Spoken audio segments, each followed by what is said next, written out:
2 morts avant-hier dans une fusillade à Nice, 3 dans un incendie vraisemblablement criminel à Dessines, près de Lyon. Nous sommes avec Fabrice Risoli, bonjour. Bonjour. Vous êtes enseignant à Sciences Po, spécialiste de la grande criminalité et des mafias, président de l'association Crime Halt. On va vous poser la question de savoir si ce phénomène des victimes collatérales du narcotrafic prend de l'ampleur. En tout cas, et avant cela avec vous, Pierre de Cossette, on parle beaucoup de Marseille, mais cette situation, dans l'agglomération lyonnaise notamment, préoccupe au plus haut point les autorités.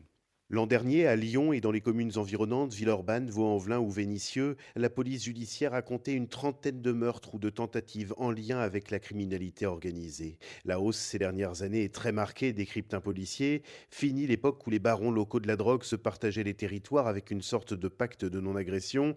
Depuis 2022 notamment, la lutte pour le contrôle des points de deal a basculé. Avec depuis par exemple des tueurs à gages venus de Colombie où un caïd lyonnais est actuellement détenu et soupçonné de continuer à gérer ses affaires depuis sa cellule. Un phénomène préoccupant, écrivent les analystes de la PJ dans un document. Les enquêteurs tentent de comprendre les mutations qui secouent l'agglomération lyonnaise entre guerre locale et influence extérieure, comme les ambitions supposées des Marseillais de la DZ Mafia sur les points de deal rhodaniens et les actes d'intimidation, incendies, tirs sur les façades d'immeubles, près de 70 depuis le début de l'année, presque autant que sur toute l'année dernière. Voilà, merci Pierre de Cossette. Alors Fabrice Risoli, vous qui êtes enseignant à Sciences Po et spécialiste de ces mafias, ce phénomène d'abord des victimes innocentes, collatérales, est-ce qu'il est documenté? Est-ce qu'on sait s'il augmente?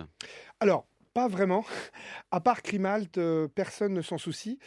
Évidemment, l'actualité nous a rattrapés puisque, en gros, depuis, l'affrontement DZ Mafia Yoda, on a eu une multitude de victimes que nous appelons innocentes, non impliquées dans le trafic, en particulier des jeunes femmes, Soukaina Kawatar, et qui a attiré la presse et qui ça les intéresse et qui traitent le sujet même parfois 1 an après la mort. Mais est-ce qu'on sait combien il y en a, si ça augmente vraiment? Parce qu'on a parlé de Oui, mutation à l'instant oui. avec Pierre de Cossette, c'est lié à un changement du type de criminalité? Alors, si on regarde, par exemple, le phénomène des incendies, on prend des prudences, aujourd'hui on n'est pas sûr, Lyon et cetera. Mais laissez-moi vous dire qu'au mois de novembre, 5 morts à Nancy. C'est Diego, Didier, Catherine, Alonso, Morgane, 2 personnes de 16 ans. Je voulais donner leur prénom pour incarner, cette chose terrible. Des Donc personnes qui, a 5, priori, n'ont rien à voir avec le 5, narcotrafic. 5 plus 7 à Nice. En Mmh. 2024, des personnes qui n'ont rien à voir avec le trafic, très certainement encore à Dessines, il y a 2 jours, hier, et certainement la fusillade au Moulin. Donc en fait, ça commence à faire beaucoup. Oui, je pense qu'il y en a plus et en même temps, comme on ne s'intéressait pas au phénomène, il n'est pas documenté avant et personnellement, j'ai retrouvé un jeune garçon qui est mort dans les bras de son papa, à Paris, après la Seconde Guerre mondiale parce qu'on a tiré sur le papa qui était, impliqué dans le trafic, mais le gamin était dans les bras, il est mort. Donc c'est un phénomène qui existait, qui alors pour l'instant, comme vous le dites, on peut difficilement avoir des points de comparaison parce que jusqu'à présent il n'est pas documenté. Un point quand même sur, les raisons. Est-ce Oui. que ça tient au nouveau profil des trafiquants, à un moindre respect de la vie humaine de leur part?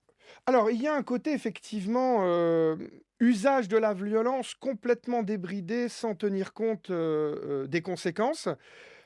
J'étais au procès, hier d'un assassin présumé, Larbi, qui, hypothétiquement est le commanditaire, d'un garçon qui devait tuer quelqu'un et qui finalement a tué Nassim, le chauffeur de VTC. Mmh. Précisément, un gamin de 14 ans qui finalement tire dans la nuque d'un chauffeur de VTC, peut-être parce que le chauffeur de VTC n'a pas voulu finir la course. On comprend bien qu'il y a le manque de professionnalisme, la jeunesse, le recrutement sur les réseaux sociaux. Oui, c'est un phénomène à analyser, y compris sociologiquement.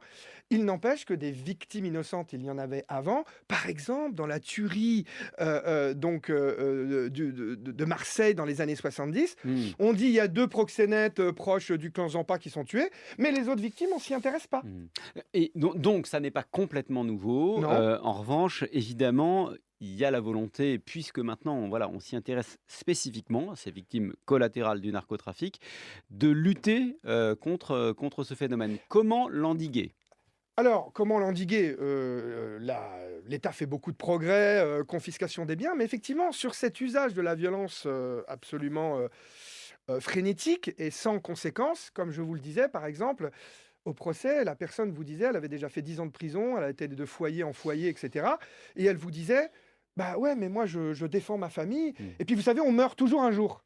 Donc ce côté un peu complètement nihiliste de la vie n'a pas de prix, c'est difficile de Mmh. lutter contre ça. Alors, Donc on moi, je parlait vous des dirais, prisons avec Pierre de Cossette à l'instant. On sait que ouais. certains commanditaires agissent de leurs prisons. Les prisons de haute sécurité, ça peut jouer voilà, dans l'endiguement de ce phénomène. Alors, il y a le côté répressif total et nous avons été obligés un peu de soutenir l'idée que les détenus ne doivent pas avoir de téléphone portable en prison et que donc il faut un isolement strict, comme par exemple ça nous vient d'Italie. Mais enfin, il y a aussi la prévention.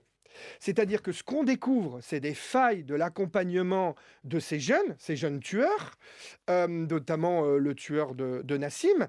Toutes ces failles sont détaillées dans la presse et donc il y a un manque de moyens, un manque d'encadrement des jeunes personnes qui sont complètement abandonnées par leur Mmh. famille.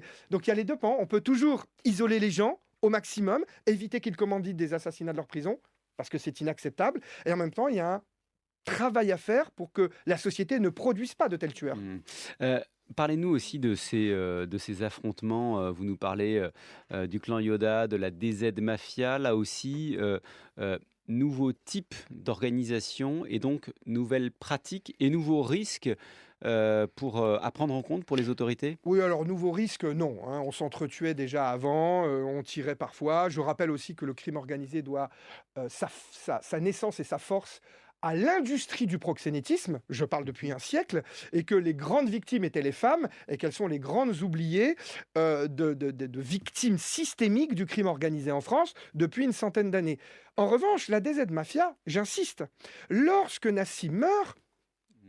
fait un communiqué de presse, complètement nouveau. Un communiqué de Un presse. communiqué de presse par, alors par presse, de récente, hein, c'est-à-dire, réseau numérique et cetera, mais, il se justifie de ne pas avoir assassiné Nassim, de ne pas embaucher des jeunes. Ils disent: «On n'a pas besoin de ça». C'est la preuve qu'il faut revenir aux victimes, que c'est les victimes innocentes qu'il faut défendre, qu'il devrait y avoir, le collège à Nîmes, dans le quartier Pisevin, qui se nomme Fayed, du jeune Mmh. garçon de 10 ans, que tous les ans nous devrions aller avec le ministère de l'Intérieur, le préfet, les magistrats, honorer la mémoire du petit Fayed, comme on fait en Italie. Mmh. Parce que en mettant en exergue les victimes innocentes, ça fait deux choses. Ça permet de faire une communauté de gens qui s'intéressent au phénomène, parce que sinon, vous ne pouvez pas faire en sorte que les gens honnêtes s'intéressent aux gangsters qui s'entretuent entre eux. Et deuxièmement, Mmh. ça fait reculer, avec d'autres outils, le crime organisé qui se rend compte, qui tue des femmes, Mmh. des enfants, des cousines, et les mamans pleurent dans les quartiers. Mmh. Fabrice Risoli, merci. Donc je rappelle que vous plaidez avec votre association, Crimalt pour un statut, des victimes innocentes du crime, organisé. Merci d'avoir été avec nous pour nous éclairer sur ce phénomène qui n'est pas nouveau, qui n'est pas encore complètement, documenté, on l'a bien compris. Merci à vous.